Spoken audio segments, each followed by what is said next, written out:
What's up, guys? Scott Bartlett, lead guitar, rhythm guitar, co-founder of Saving Abel. I'm going to walk you through my rig today, if that's all right. We'll start with my amp. You are looking at the Bogner Shiva head.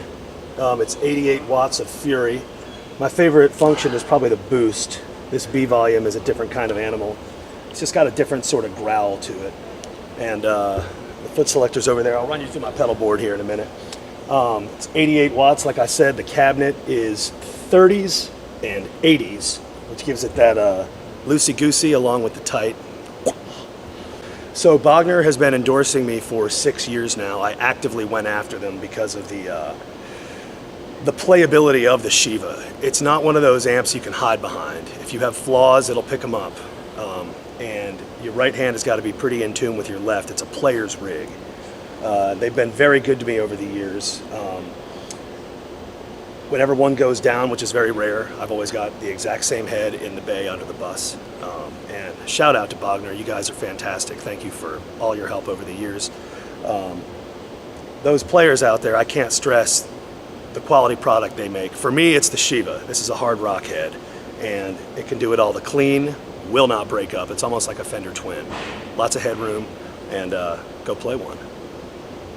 Okay, so my pedal board, obviously you see the foot selector. This kind of stays on the whole time, except for Addicted. When I get there, I got to go to the clean to start the tune. There's my boost. Unbelievable. The tone doesn't change, it just goes up, and it makes it easier on our sound man's job and the whole stage in general. Vox makes my delay pedal. I bought that in a pawn shop. I had no idea what it was going to sound like because they didn't have a guitar cable at the shop. So I ended up plugging it in. I've had it in there for 3 years. It's a workhorse. I don't know how much Jack Daniels has been spilt on that thing, and it still works. Boss tremolo, I still love these the best. Sometimes, you know, Steven's on the click, our drummer's on the click, so I've got it dialed in exactly where I need it to be at all times, and Boss makes superior products, as we all know. That's the Joe Bonamassa Wah Pedal. What I dig most about that is that I don't have to be too cautious going all the way down. It's not too high-endy. I hate highs. I'm a low-mid kind of guy. So big fan of that pedal and Joe's playing. My pedal power is powering everything, including my Boss tuner, which we all know and love and have grown to love. I remember when they came out. So Pedal Train makes my pedal board, and dig it.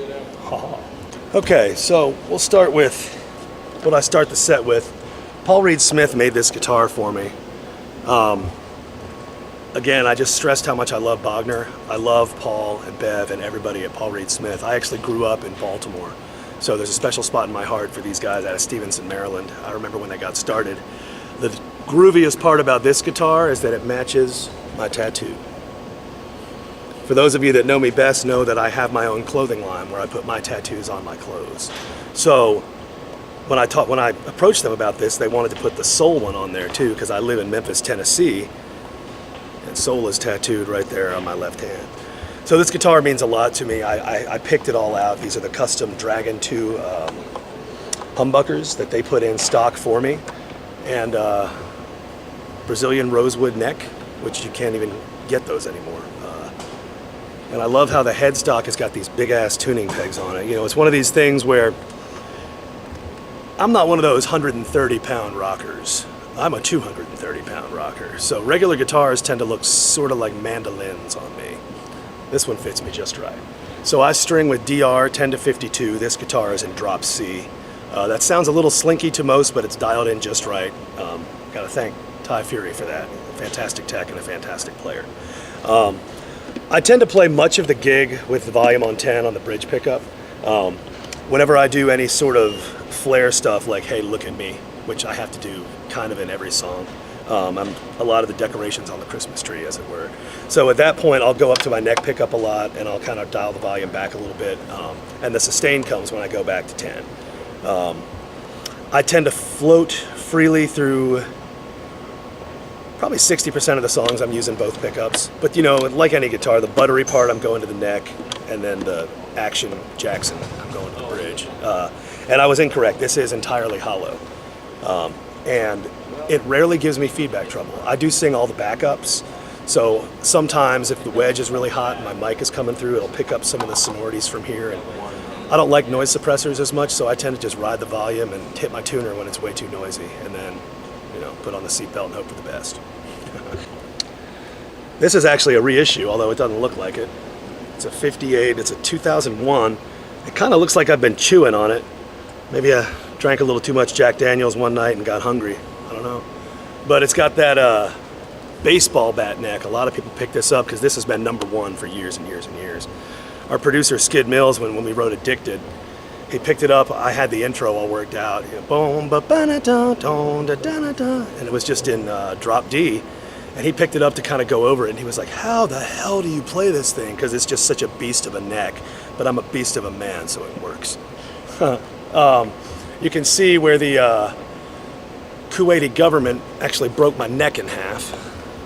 We were playing over there in Kuwait, and I showed up. We were playing for the troops, and I showed up, and the whole band was standing around my guitar case, and they looked at me, and I thought somebody died, honestly, and they were like, "It's so much worse than somebody dying.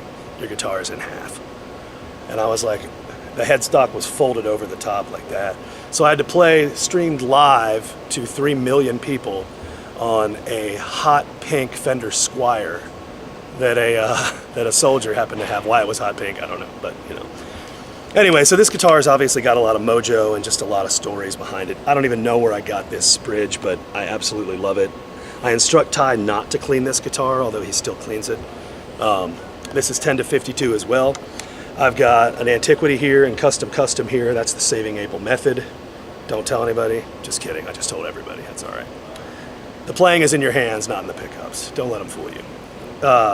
So yeah, this has been #1 for years, and it's a beast. This is Excalibur, 13 pounds of fury. So again, I like to go to the neck pickup when it's more of a mellow kind of. I do a lot of kind of slash-isms like that. You know, Slash is very well known for the buttery parts being on the neck pickup, and then when he goes to take over, he just busts it down there. I roll my volume back a lot for, say, pre-choruses and stuff like that, and then when it's wide open, it's just a screaming demon. Now, I tend to, Jason and I discussed this before this tour. I consolidated considerably. So I just have two. I use the drop C guitar, and then I keep that one in standard or drop D. And I have one backup. You talk about a beast. One in the world. Just like that one where there's one in the world, there's one of these. For the Drowning solo, we were shooting the video, and I called PRS, and I was like, "Look, guys, I've got a 32-second guitar solo in the wind tunnel at the Charlotte Speedway. This is my moment, and it could be your moment too. Give me something that doesn't make me look completely stupid because I'm big." So I said, "Send me the biggest thing you got," and they sent this hunk of wood right here. I don't know what to call it because they never went into production, but they were like, "Please send it back when you're done." And I started playing it, and I fell in love with it. At that point, I started warming up again because of this guitar. I started playing the guitar again. Instead of riding off the fame of that first record, I started actually playing guitar again because of this guy right here. Everything is custom from what they did, and you know what the beauty of this guitar is? I have no idea what's in it, and I absolutely love that about it.